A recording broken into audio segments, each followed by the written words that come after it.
Hello friends, வணக்கம் வணக்கம் வணக்கம். நான் தான் உங்கள் செல்வகுமார்.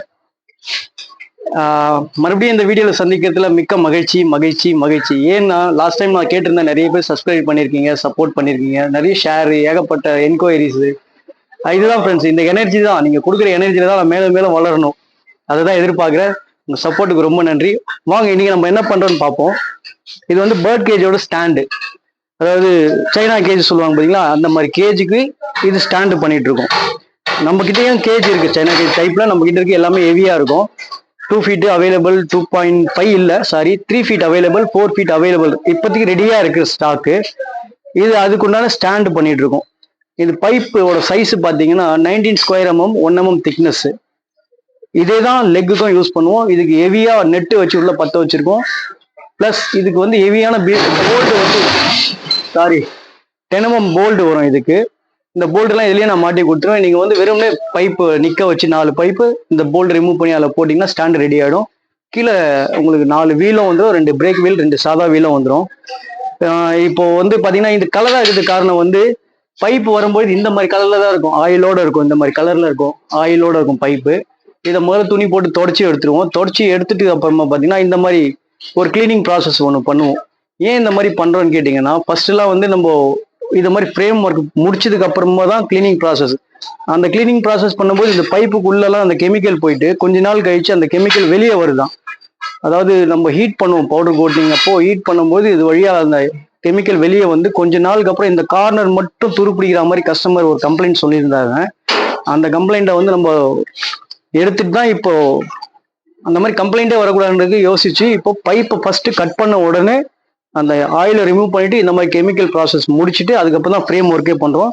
இப்போ இதுக்கப்புறம் ஃபைனலாக வந்து பார்த்தீங்கன்னா 3-in-1 கெமிக்கல், அந்த கெமிக்கல் போட்டு மறுபடியும் இன்னொரு கெமிக்கல்ல இதை கிளீன் பண்ணுவோம். அதுக்கப்புறமா தான் பவுடர் கோட் பண்ணுவோம். பாருங்க இதெல்லாம் முடிச்சு வச்சிருக்கோம். இது வந்து 2.5 அடி. 2.5 அடியில வந்து நீங்க 4 கேஜி வைக்கிற மாதிரி இருக்கு, 3 கேஜி வைக்கிற மாதிரி இருக்கு. அதே தான் அது பக்கத்துல இருக்கிறது பார்த்தீங்கன்னா 2 ஃபீட்டு. 2 ஃபீட்லயே நீங்க 4 கேஜி வைக்கலாம், இல்லை 3 கேஜி வைக்கலாம், 5 கேஜி கூட வைக்கலாம். நீங்க எப்படி கேட்குறீங்களோ அப்படி நம்ம கஸ்டமைஸ் பண்ணி தரோம். நம்ம கிட்ட 1.5 அடியும் இருக்கு. இது 1.5 அடி. இது இதில் 5 கேஜி வைக்கிறது ஸ்டாண்டர்டா கேட்குறாங்க. 5 கேஜி நிறைய கடைக்காரங்க இதை தான் வாங்குறாங்க.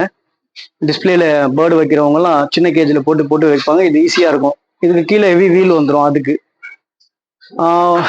இது வந்து பைப்பு, இதோதான் லெக்கு. இப்போ ஹோல்ஸ் போட்டுட்டு இருக்காங்க. முக்கியமா சொல்ல மறந்துட்டேன் ஃப்ரெண்ட்ஸ், இது பாருங்க, நான் பத்தாக்கிட்டு வந்து மிக் வெல்டிங்னு வாங்க. இந்த மிக் வெல்டிங் யூஸ் பண்றதுக்கு காரணம் பார்த்தீங்கன்னா, அவ்வளவு சீக்கிரத்தில் இந்த வெல்டிங் உடையாது. நம்ம ஆர்க் வெல்டில் பண்றதை விட இது ரொம்ப 10 மடங்கு ஸ்ட்ராங்கா இருக்கும். வெல்டிங் உடையாது.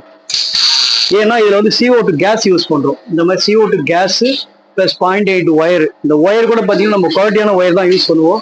ராசி அப்படின்னு ஒரு பெஸ்ட் கம்பெனி, உங்களுக்கு பார்த்தீங்கன்னா தெரியும். நம்ம குவாலிட்டியில எதுலையுமே காம்ப்ரமைஸ் பண்றது இல்லைன்றதுக்கு இதுதான் ஒரு சின்ன உதாரணம். இப்போ சாதா ஒயரும் கிடைக்குது ஃப்ரெண்ட்ஸ். சாதா ஒயர் பார்த்தீங்கன்னா ஒரு கிலோ 70 ரூபா கிடைக்கும், 80 ரூபா கிடைக்கும். ஆனால் இது 120 ரூபா ஒரு கிலோ. இருந்தாலும் எதுக்கு நம்ம இப்படி பண்றோம்னா, குவாலிட்டியா கொடுக்கணும். நம்ம கிட்ட வாங்குற பொருள் தரமா உழைக்கணும். கொஞ்ச நாளாவது அவங்க கொடுத்த காசுக்கு உழைக்கணும் இல்லையா? அவங்களுக்கு அந்த மனசு கஷ்டம் வரக்கூடாதுன்றது தான். அதோட பெஸ்டா என்ன பண்ண முடியும் நான் பண்ணிட்டே தான் இருக்கேன். ஓகே ஃப்ரெண்ட்ஸ், நீங்க உங்களோட சப்போர்ட்டுக்கு ரொம்ப நன்றி, ரொம்ப நன்றி, ரொம்ப நன்றி. நான் தலை வணங்குறேன். லாஸ்ட் டைம் நீங்க என்னோட பேச்சை கேட்டு என்னோட கஷ்டத்தை புரிஞ்சுக்கிட்டு நீங்க ரொம்ப தூரம் எனக்கு சப்போர்ட் பண்ணிருக்கீங்க. நிறைய பேர் சப்ஸ்கிரைப் பண்ணிருக்கீங்க. எனக்கு அந்த ஒரு 2 நாள்லயே பாத்தீங்கன்னா 150 பேர்கிட்ட சப்ஸ்கிரைப் பண்ணிருக்கீங்க. ரொம்ப நன்றி ஃப்ரெண்ட்ஸ். நான் ரொம்ப கஷ்டப்பட்டு வாழ்க்கையில வந்தவன். எனக்கு இப்ப 44 வயசு ஆகுது. என்னை பாருங்க எப்படி இருக்கேன். நான் இன்னமும் உழைக்கிறேன். காலையில நைட்டு எதுவுமே எனக்கு டைம்லாம் கிடையாது. நான் இங்கேயே தான் இருப்பேன். கம்பெனிலே தான் சாப்பிடுவேன், கம்பெனிலே தூங்குவேன். எனக்கு தூக்கம் வரும்போது தூங்கிடுவேன். நினைச்சா இந்த 2 மணிக்கு கூட நைட் ஒர்க் பண்ணுவேன். அந்த மாதிரி மைண்ட் செட் நம்மளுது. எப்படியாவது வாழ்க்கையில ஜெயிக்கணும்ன்ற ஒரே ஒரு எண்ணம் தான். அது hard work, hard work, hard work. அது மட்டும் பண்ணிட்டு இருக்கேன். அதை மட்டும் நம்பிட்டு இருக்கேன். கடவுள் என்னை காப்பாற்றுவாரு. பிளஸ் உங்களோட சப்போர்ட் இருந்தா சீக்கிரமா நான் இந்த நிலைமையில இருந்து மீண்டு வந்துருவேன். ஒன்றும் இல்லை ஃப்ரெண்ட்ஸ், இப்போ கொஞ்சம் டல்லா இருக்கு. அதனாலதான் நான் இப்போ இந்த சைனா கேஜ் இவ்வளவு வருஷமா பண்ணிட்டு இருந்தேன். எல்லா ஸ்டாக்கு 3 ஃபீட் பாத்தீங்கன்னா 50 பீஸ் செஞ்சு ஒரு பீஸ் கூட வெளியே போல, அப்படியே நிக்குது. 2 ஃபீட் செஞ்சிருக்கேன், அப்படியே இருக்கு 100 பீஸ். 4 ஃபீட்டு ஒரு 25 பீஸ் அப்படியே நிக்குது. இதெல்லாம் போனதான் எனக்கு ரொட்டேஷன் ஆகும். நான் என்ன பண்ண முடியும் சொல்லுங்க, பிசினஸ் டல்லு. ஓகே, அதனால தான் இப்போ கஸ்டமைஸ் கேஜ்ல இறங்கிட்டேன். ஃப்ரீயா இருக்கிறதுனால கஸ்டமைஸ் கேஜ் செய்ய ஆரம்பிச்சேன். ஆனா அதுக்கு நல்ல வரவேற்பு, நிறைய பேர் கஸ்டமைஸ் கேஸ் தான் எதிர்பார்க்குறாங்க. ரேட்டு அதே மாதிரி ரேட்டு வந்து கொஞ்சம் அதிகமா இருக்க மாதிரி நிறைய பேர் ஃபீல் பண்றீங்க. அப்படி அதுக்கு உண்மையான ரீசன் நான் சொல்றேன் கேளுங்க. சிம்பிளா ஒன்று சொல்றேன் கேளுங்களேன். ஒரு 3 ஃபீட் நீங்க சைனா கேஜ் வாங்குறீங்கன்னா 2600 2700 இருக்கும். 3 கேஜோட விலை என்னாச்சு? அப்போ அதுக்கு ஒரு ஸ்டாண்டு வாங்குறீங்க, எல்லாம் கணக்கு போட்டீங்கன்னா 7700 வந்துடும்.